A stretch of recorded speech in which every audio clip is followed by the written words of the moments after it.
Good evening. Good evening and welcome to the Don't Believe the Hype show. I'm Valerie, the founder and CEO of the show. Tonight we have got another special guest, but before I introduce our guest, I would like to talk to you a little bit about what's been going on in the world, in our community. There's been so much murder, so many people are picking up the gun and killing each other. Do you know this year alone there's been over 7,000 deaths with gun violence alone. There's been suicide. Suicide by gun is one of the biggest #1 killer right now, and followed by gun violence. Every day we turn on our news and we hear somebody else has been shot, somebody else has been murdered. Another mother is crying for her child, another father is crying for his child. Grandparents are crying for their children. And what are we doing as a community to teach our children to put that gun down? Most of these crimes that are happening right now are happening needlessly because somebody feels that they've got the power once they've got a gun in their hand. That there's no, how can I put it, thought or regards for other people's lives. It's like we're becoming a nation of lawless people. So what happens if your child happens to be the one, or your parent happens to be the one that was killed by somebody else? How do you cope with that as a mother, as a parent? Recently here at Purple Light Touch Foundation, I've been seeing more and more people who have lost loved ones to gun violence. A mother lost her son because of a woman who decided that the husband didn't want his wife anymore because of the relationship breakdown. She kills him. I've seen a man who's lost his daughter and his grandchild to gun violence. How do you tell a man not to cry when he's the one who was taking care of his children because his wife had passed due to illness? How do you tell a mother and a daughter who's left behind not to cry anymore? You see, pain is real. Pain is the #1 killer that's killing our nation right now. And because we are getting so angry, many of us don't even understand that pain is what's causing our hurt, our emotions, and it's fueling us on a day-to-day basis. So here at Purple Light Touch Foundation, we teach you how to deal with your pain through the body, through healing the mind, by healing the soul. You know what I'm saying? Because people look at a massage and think, how can a massage help when I'm going through turmoil? I used to think the same thing, but I've realized that massaging is so beneficial to a woman or a young girl or to a man who's going through trauma, because the body holds on to so much unwanted trauma that you don't even realize your body's holding on to that trauma. So how do you cope? How do you heal a broken heart? Pain has got no time limits.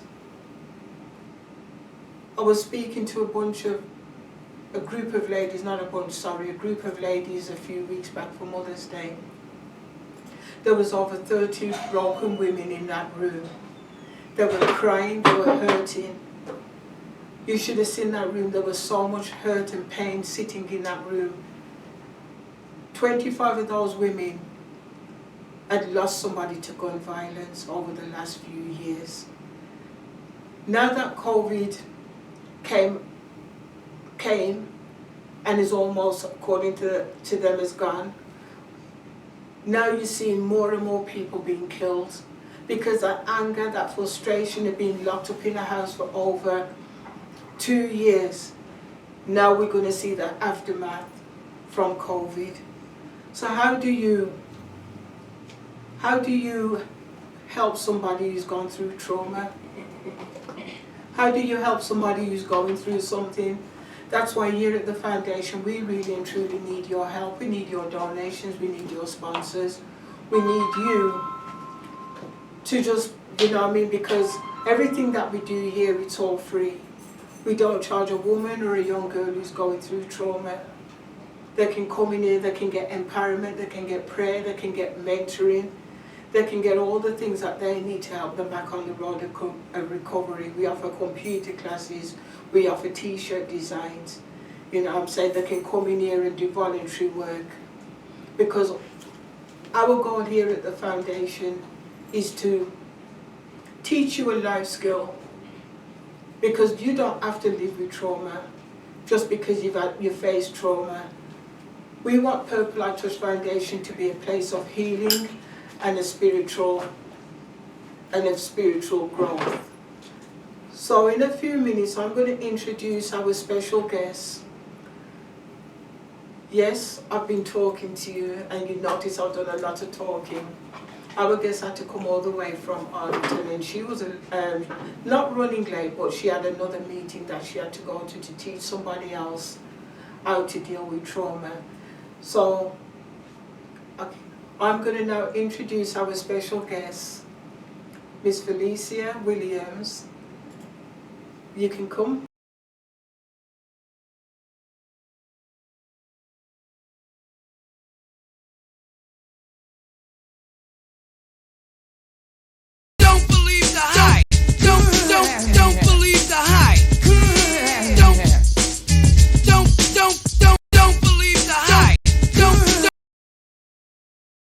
Introduce our special guest, Miss Felicia Williams, to the stage. Welcome. Thank you. And I hope you're not too stressed, because I know you are a busy lady, and I really have to take my hat off to you and thank you for taking the time out to come to Purple Light Touch Foundation today, to the Don't Believe the Hype show, and to explain to women out there, and not just women, also to the men out there, that grief and trauma is real. So, can you tell the audience a little bit about yourself, please? Well, my name is Felicia Williams, like she just said. Yes, I know grief and trauma oh so well. In April 18, 2014, I lost my son. He was 21 years old. He was murdered at a park. Unfortunately, I joined a club that I never wanted to be a part of. And so, God gave me a nonprofit organization, Journey the #2 Healing Hearts, to reach out and help others that's going through the same or similar pain that I too have experienced. So do you have any other children? I do. I have a daughter. She's 33 years old. Can you believe this woman's got a daughter of 33 years old? She doesn't even look it. I kept saying to her, well, you're only in your 30s. And she says, no, I'm not. And I was shocked when she told me her age. She looked just as good as me. I'm just making light of, because this is going to be a very heavy topic that we're going to talk about tonight. You know what I mean? So, I know you said you lost your son in the park, and it was, last week was just his anniversary, because it's, well, not last week, last month it was his anniversary, the 18th. You know what I'm saying? And I know that you still think about him on a day-to-day basis. Yes. When I first met Felicia, she came in, somebody recommended it to come into Purple Light Touch Foundation. And she looked at me like she was going to kill me, and I looked at her like, not today, not today. But what it was, I didn't understand why she was coming in, and no one ever told me the real truth about why he was coming in that day. And you know what I mean? And then all of a sudden we bonded. And we've been together now for a few months. Yes, yes. You know what I'm saying? And so that's what we do. So yes, today we're going to be talking about gun violence, because you know of all the gun murders that have happened this week, and all what's been happening in Dallas every weekend.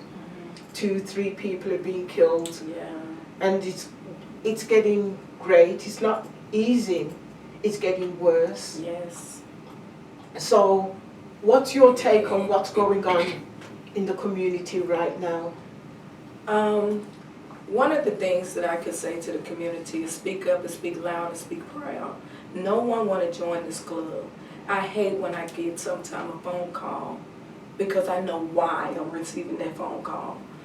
Because another mother or father have joined this club that none of us signed up for, none of us volunteered for it, none of us wanted to be a part of it, so it was dropped in our lap.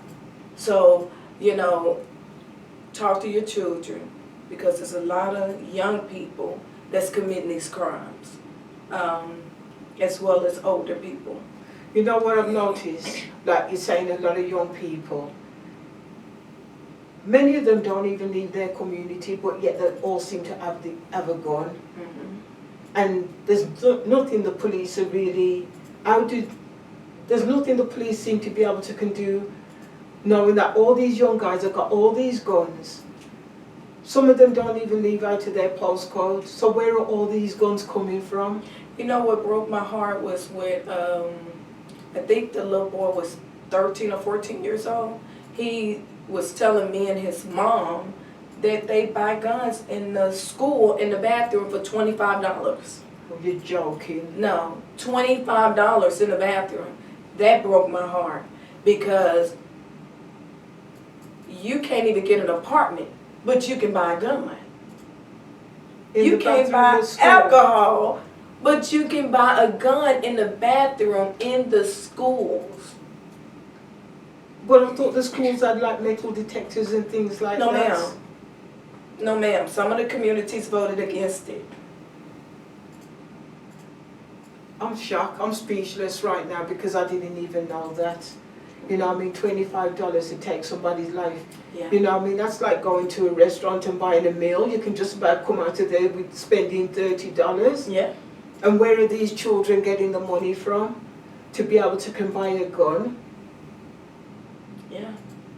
It's really easy to get a gun. Thanks to your government, everybody can have a gun without, you know, going through the checks and balances. And that's something that, you know, there should have been a cap on the age where somebody could get a gun, right? Before, I mean, when I first came here, well, it wasn't even when I first came here, 2018, somebody told me I need to go and get a gun to protect myself. And I shot that gun at the range. And a policeman brought me in and said, oh yeah, I'll teach you how to fire a gun. And he gave me his big brute of a gun and it backfired and hit me on my chest. And this is very important to me up here, right, as a woman, right? Right. And when that burnt me, I said, that was the last time I'm going to ever pick up a gun. Yeah. You know what I'm saying? Because I was scared of that gun. So if I'm in my 50s and I'm scared of a gun and these kids are just, we're going to become a lawless state where all these kids are now going to have a gun. Right. And I had to get a permit, I had to send up my name, I had to do all these things. And now I've been told that you can buy a gun anywhere. Anywhere. And not only that, you know, when you leave in if you are a concealed gun owner, if you're leaving your gun in the vehicle and they're, you know, they're going in your vehicle, taking the gun out. So that's another way a lot of kids are getting guns.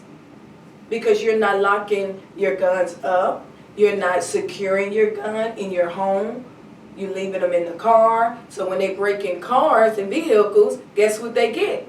Your gun.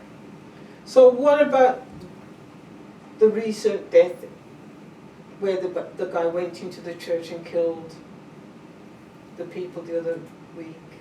Well, it was several recent deaths, you know, several. You know, two shootings in the churches, and then there was a major shooting that was in Buffalo, New York, that the guy drove an hour and a half, 2 hours, and he murdered 10 people. My heart go out to that family, those families, every last one of them, because when time stopped for them, when they found out the news that their grandmother, grandfather, or family member would not return home, time stopped for them. But time kept going for us and others. So be careful. You know what I mean? So how do you talk to somebody through their grieving process? Honestly, I allow them to start talking to me. I'm just present. Because a lot of times it's not what you say, is where you at. And if you're there present, your words, your body and you being present speak louder than your words. A lot of times we don't know what to say. That's what I would hear all the time. Well, I didn't know what to say. But the presence spoke louder than the words that anybody can speak. As long as I know you're there, as long as I know you care, you don't have to say anything. I will tell you what I need. I will tell you what you could do for me. But a lot of times we don't wait. We want to hurry up. Mm-hmm. Because I remember when I came to your function a few weeks back for the mothers, and one of the ladies made a comment that at church, everybody like ostracized her because her son was murdered by a woman. You know what I'm saying? It was like, oh no, well, what did he do? But sometimes it's not what the man did, because it's not always the guy. There is men that get murdered through domestic violence. It's not always that, you know what I mean? And she said nobody from the church came around her, and I feel God is going to hold the church accountable for a lot of things. I agree. I really do. I agree. Because I too was ostracized out the church when they found out my son was murdered. I've been to several churches and asked, hey, can we come in? Can we talk to, you know, your congregation about grief? Can we talk to them about gun violence? What we were told was, we don't want that negativity connected to our ministry.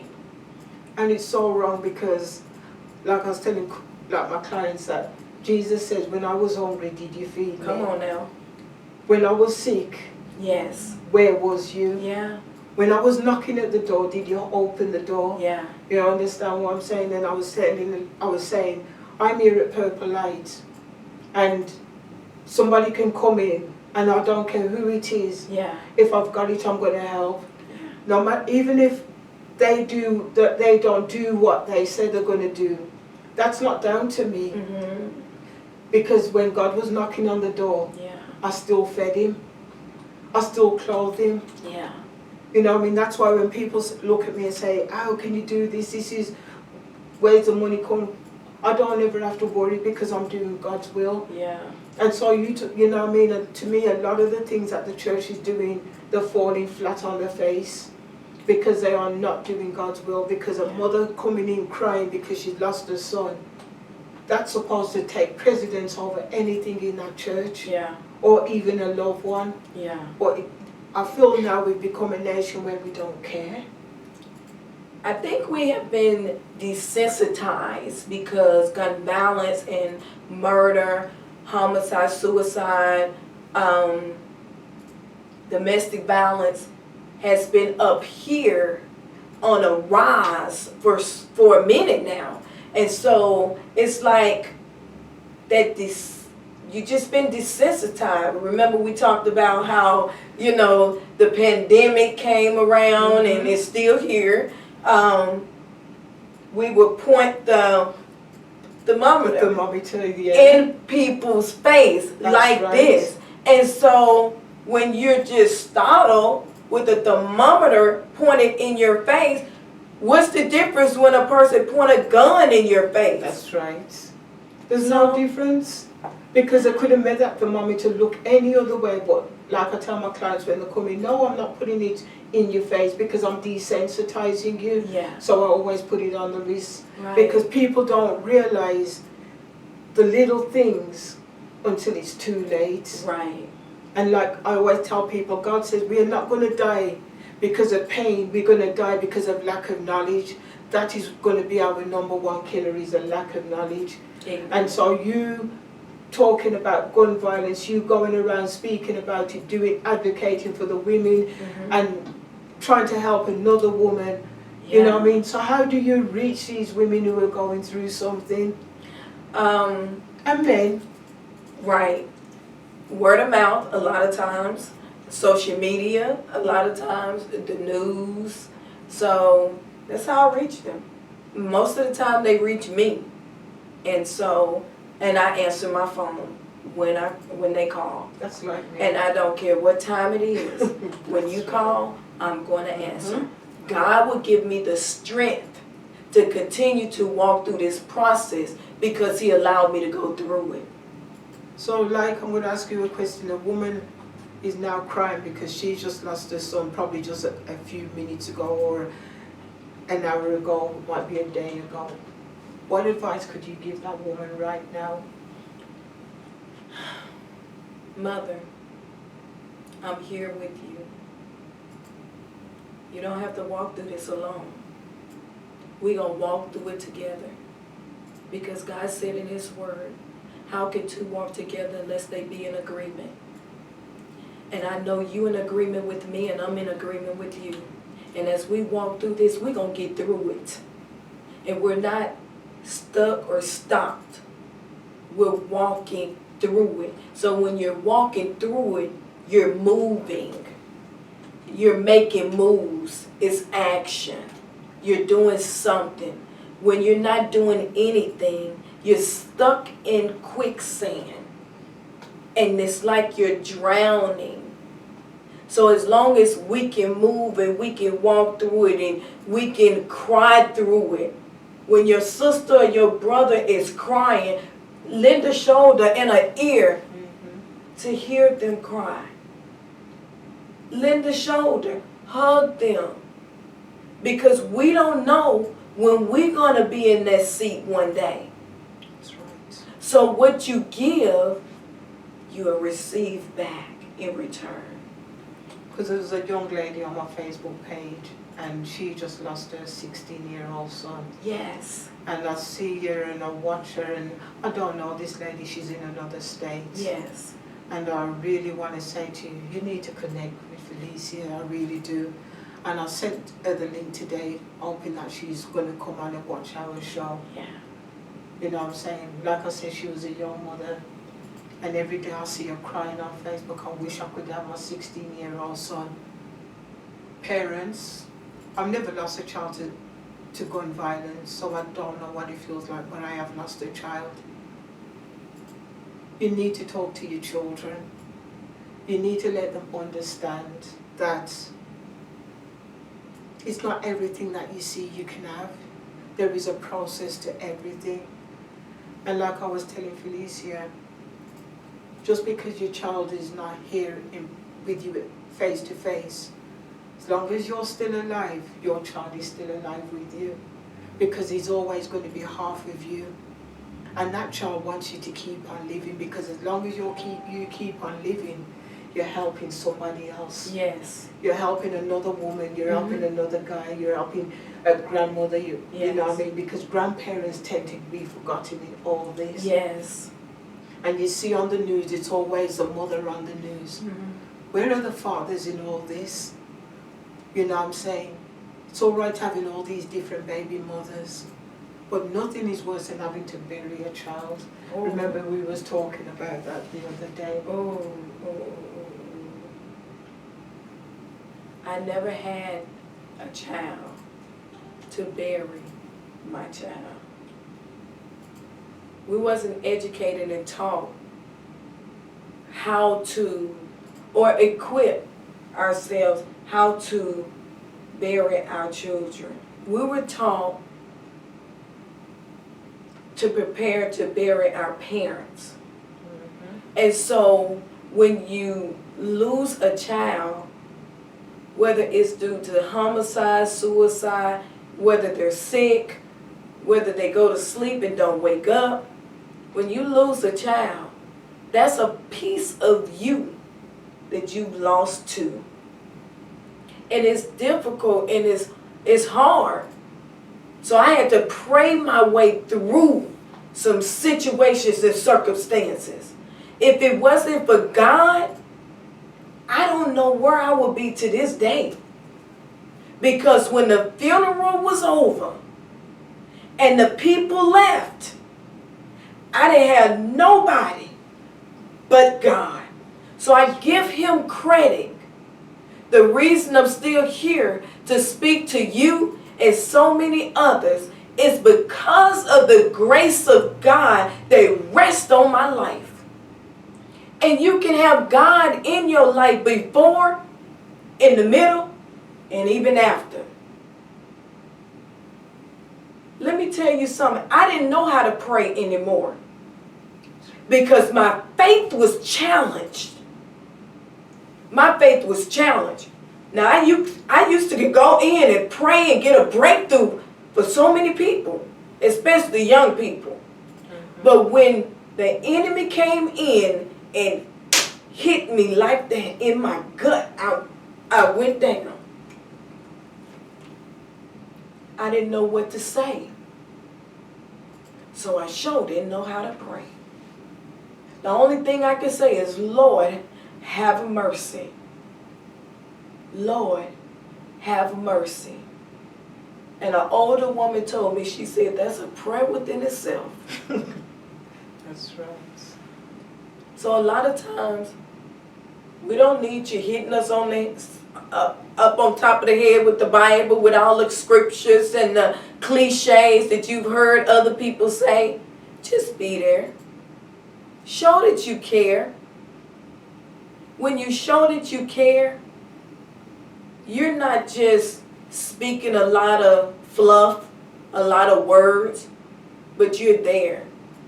And the person that's in that seat at that moment in time, I guarantee you, eventually, they'll tell you what they need. I know. And that is so true. That is so true. Somebody, you know what I'm saying? Because you just don't, a lot of people don't know what to say when somebody's lost a child. It's always, I'm sorry. And I had to tell a young lady this the other day. When I was growing up as a child and people used to say to me, oh, I've lost my dad or I've lost my mom, and I used to think, and? Because it wasn't my grief, it wasn't my trauma. It wasn't until my dad died then I could understand how that person was feeling. That's when it became my trauma. Yeah. But you never know when that trauma is going to come and hit you in your face, or it's going to hit a family member. So, you know what I'm saying? So people, when they hear somebody die, the only thing they can say, I'll pray for you, or I'm sorry. But what are they saying sorry for? What are they saying sorry for? Most people don't, because that's all they can say. They want to say something more, and something they might want to come and hug you, and they'll probably bring you some food. But how can we teach people the right way to grieve? How can we teach people the right words to say when somebody's going through something, rather than pull back, pull forwards? Yeah. You know, grief is universal. It depends on the relationship you have with your loved one. And if you had a not so good relationship, maybe they don't want to talk about their loved one. They don't want to mention their loved one name. But people will tell you what they're going through. They'll tell you what they need. They will help you help them. And so if you just listen and be attentive, and when you're being attentive, you're actually watching their body language. You're listening to even what they're not saying. They may be speaking little words here and there, but you will connect with them in the words that they're not speaking and they're not saying.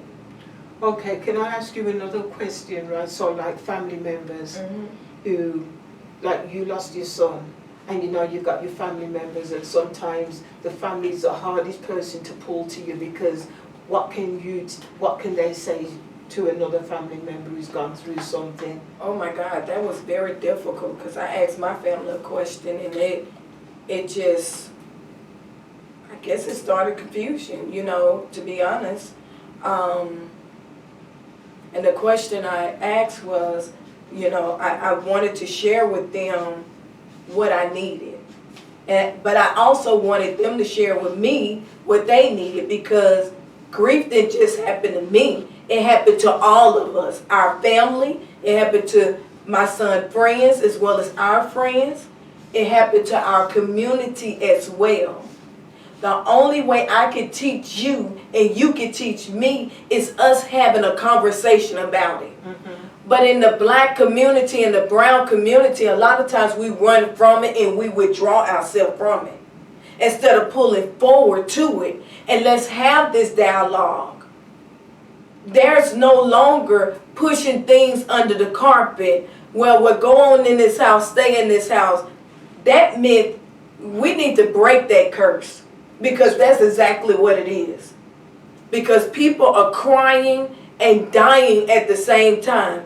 They're having heart attacks, and you wonder why. Mental health, mental illness is on the rise. You know why? Because the root cause of grief, it comes to the forefront. Right. And it hits you right here. Because you're not dealing with it. I remember one of my family members passed away because she grieved so much over her daughter that was murdered at work. Wow. My grandmother died, passed away. I'll just say she died. Had a stroke, and after she died, because she would ask me, send me pictures of your mama. Send me pictures of your mama. I would send her pictures of my mama. And I realized that she was collecting all my mama pictures, and she was putting them in her pillow, sleeping with them. Wow. That brought a lot of grief, hurt, heartache, pain. I wonder if she would have been able to express and talk about it and talk through it, would she still be here today? And that's one of the things doing my massages. I allow people to cry. I allow them to express the pain. Yeah. You know what I mean? It's not one massage and then that's it. Usually they will take me 2 or 3, 4 massages before they start opening up and spilling everything that's inside of them. And once they spill it, it's like all of a sudden that person's a new person. Right. That grief is now, because the grief is so deep inside of them. Yes. It will turn to sciatica, it will turn to back pain, it will turn to shoulder pain. Right. It turns to plantar. And I have to figure out, it's like when I'm working on someone, it's like doing a jigsaw puzzle. Mm-hmm. And they won't let you know at the beginning, but you can feel the trauma inside people's body as I'm working on them. You know what I mean? So one of the things I'll need to also ask you, is there a contact information if people wanted to get in contact with you? How can they get in contact with you? Yes, most definitely. You can hit me up on Facebook, Journey, the number 2 Healing Hearts, inbox me, or you can reach out to me, Journey to Healing Hearts 1@gmail.com, or give me a call, 817-415-8118. You know what I mean? So there's so much that we can talk, and I would like to have, I would like to talk more because about this even at a later date, because I know this is going to get worse. We haven't even seen nothing yet. We haven't seen it. It's just like, this is the start of a hamster wheel, and it's going to get worse, and the hamster's going to get faster. The more things are getting faster in this world, the more trauma is going to be happening. Yes. And we're seeing it now on a regular basis because people are hiding behind the guns through mental illness. Yes, yes. And they're using that as why people are killing people. Yeah. The guy the other day, he had mental illness. All of a sudden. All of a sudden. You know what I'm saying? And that's how people are going to get into killing people behind that mental illness. And get on. But why, not being funny, rather than go out and destroy somebody else, talk to somebody. If you're going to take somebody else's life and then commit suicide and take your own life, then just take your own and leave somebody else, because, you know what I'm saying, it's a catch-2 situation. Don't kill somebody and then take your own life. Right. If you know that was the outcome of what you was going to do in the first place. Right, right. The government, the world, we as parents have got to do something different for our children. Yes. You know what I mean? One of the questions I was telling you the other day, we was asking, do you think you could have done anything different for your own child? I don't. But you know what? I wanted to be there. I wanted to see my son on the ground. And my friend girl said, Lisa, no you didn't. I said, yes I did. Because I felt like I was so connected to God. I felt like if I could even just whisper in his ear, I felt like if I could say his name, it'll pull him back. I don't know. I just felt like that. I just felt like if I could just lay my anointed hands on his body, that he will be healed and made whole again. I just felt like he would come back. But in reality, when I heard where the bullet pierced him in his heart, in reality, seconds he was gone. And so when I heard the doctor and the medical examiner, when I heard them say that he was gone in seconds, I was devastated.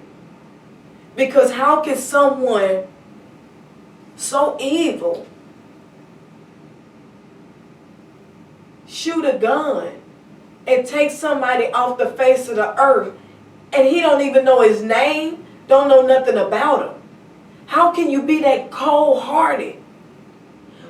But when parents just give you a slap on the wrist, I tell you to count to 10 and go in the corner and say time out, and there's no discipline with the behaviors from here as a little boy or a little girl, that demon continue to grow up with you.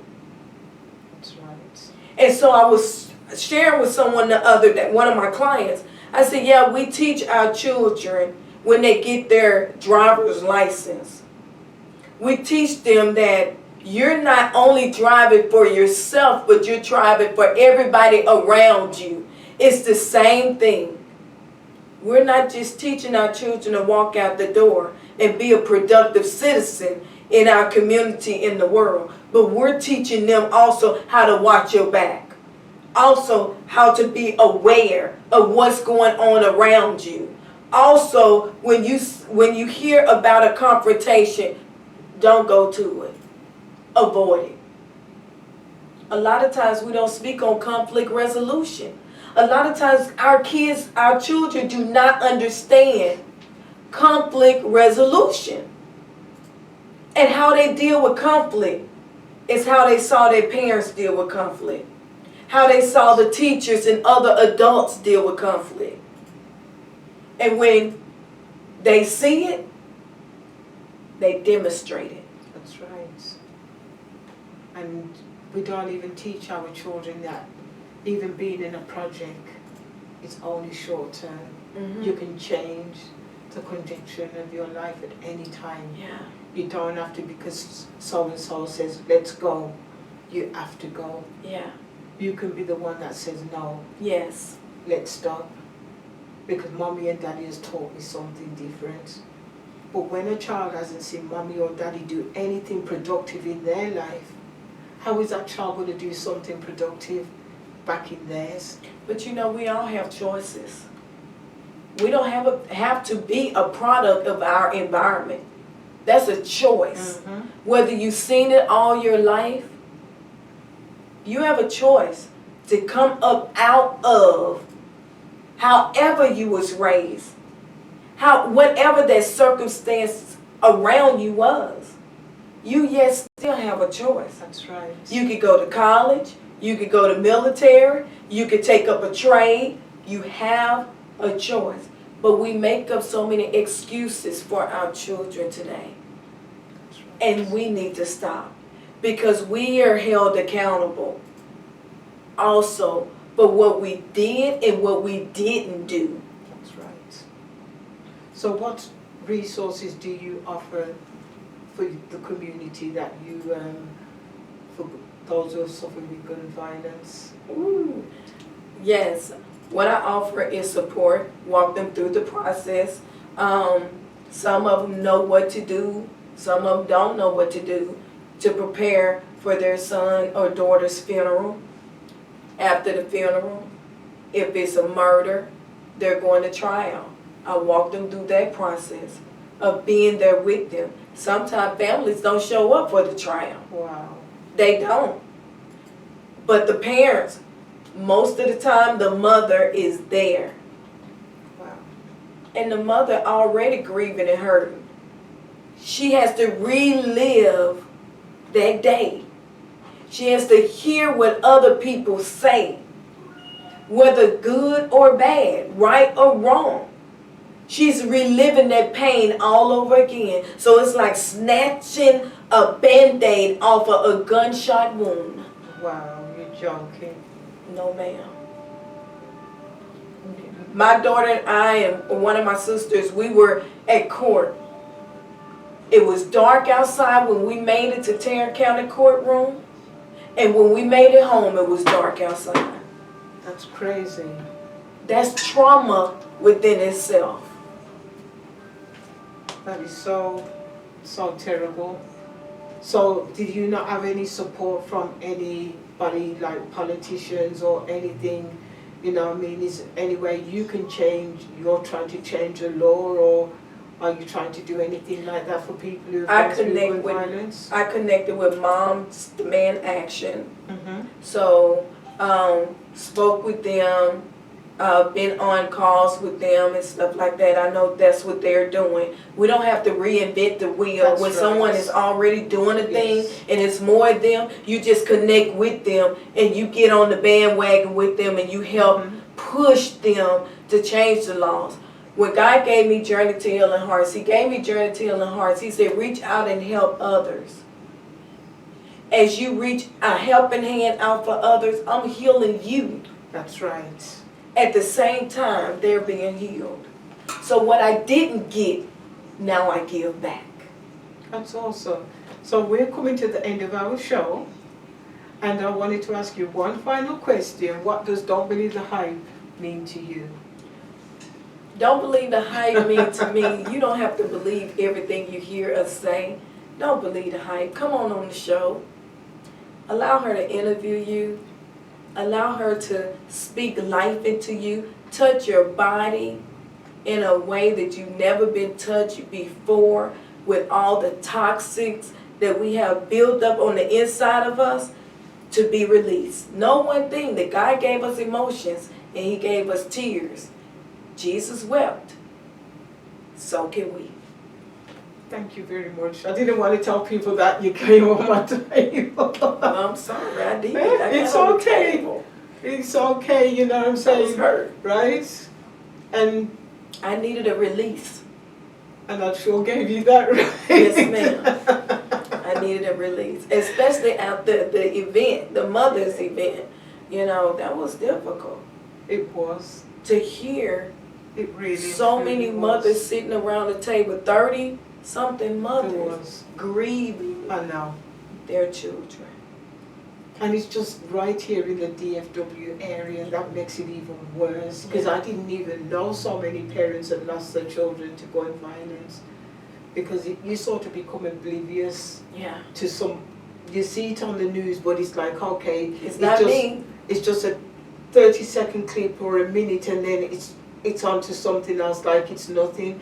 And to me as well, the news also incite that feeling, oh, it's just another murder, oh, let's black on black crime. Let's turn it over. You understand what I'm saying? But you know, it's trauma also when the news replay it at 6 a.m.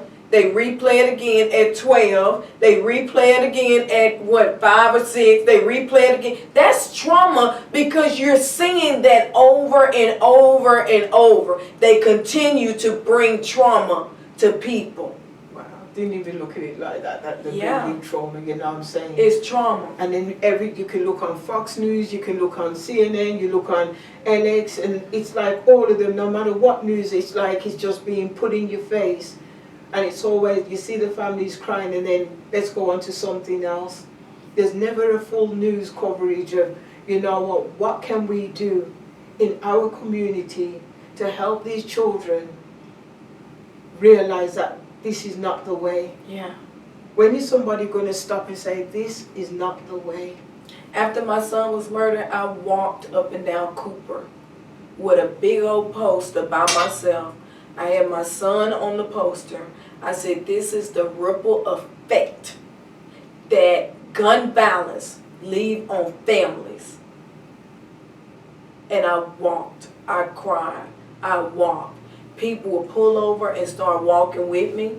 Some people would bring me water. But I had to get it out because I was so angry. I was so mad. I was so hurt that another human being decide to shoot my son in the heart, that's heartless. What was your son's name? Brent's B.J. Shaw. See? My son name, and I love, some people, you can't say they children name. I love to hear my son's name. Let me show you a picture of him. Brent's B.J. Shaw. See? That's my baby. That's my baby. It's electrifying when I hear my baby's name. And that gives me peace that he's not gone. He just sleep on the other side. I will see him again. That's right. That's why I wanted you to call his name, because I know you're saying baby. But I you know will what? see my son when again. He was alive, you didn't call him baby, you called him Brex. You called him by his name. I know baby. You called him baby, but you know what I'm saying? Yeah. But you still called him by his name. Yes. And just because you've lost a child, still call your child's name. Yes. He's only sleeping. He's not dead. He's only sleeping. Yeah. Because just like Jesus, came down off the cross and was in that tomb, you still called his name, and we are still calling his name today. Yes. You know what I mean? So don't ever, any of you out there who's lost your child, don't ever be ashamed to call your child's name. I know people ain't going to listen, and people back off, oh yeah, she goes again, she's going to talk about her son. And because I remember talking to some of the women at your places that were in your group, but they did not realize that they would be part of a club that was only in your group to support you. And now they're in the group because they need that support themselves, because they have lost loved ones after your son. Yes. You see what I'm saying? You don't know if your son or your daughter is even going to make it home. You don't even know if your parents are going to make it home. You love upon them, you tell them that you love them. Yes. Because you don't know if that's the last time you're going to get to hear that word, I love you. That's right. Thank you for tuning in to the Don't Believe the Hype show. Yes, we went on a little bit longer, but this was a little bit more of a serious show than all the shows that we've done here at the foundation. Tune in 2 weeks' time, 2 to 3 weeks' time. I'm going to be here, I think it's June the 9th, because I don't want to do a show on my birthday because I need to get myself glammed up and everything like that. So I'm just putting it out to you. June the 9th is going to be our next show, and we're going to have another great show bringing awareness into our community. Janice is laughing at me over there because she knows that I want to have a party and I don't want to have no bad food before my party, and I've got to do a lot of cooking. So no, I'm not going to do a show that week. I'm going to do the next one on the 23rd. So you are invited to my party, you know what I mean? Thank you. Because I'm going to have all the Jamaican food, curry goat, oxtail. Yeah. Oh, yes. I'm doing the whole 9 yards. Yes. But I want to say one more thing. June is National Gun Violence Month, and it's orange. Wear your orange. Represent families that have lost a child or have experienced gun violence. Okay. And you never know, we might bring somebody else on, a police officer, if I can get one on to come onto the show to talk about the gun violence and what we as parents can do to help our children when a police officer, or if they're accustomed to, if a police, I can't even say these big fancy words, I'm trying to be posh here, leave me alone, right? You know, if a police comes in front of your face, what should you do as a child or as a person that you don't start antagonizing the police officer, that they feel that they need to shoot you. So I'm going to try and see if I can get a police officer to come onto the show and talk about what you should do if you get pulled over, stopped by a police under any circumstances. How can you save your own life? Thank you. Go on, what you're going to say. We just had an event at Seguin High School with officers, and they did a whole presentation on safety and traffic stops. And so we're coming to your school. Watch out. Watch out. Watch out. Thank you for tuning in once again. Bye. Bye-bye. Thank you.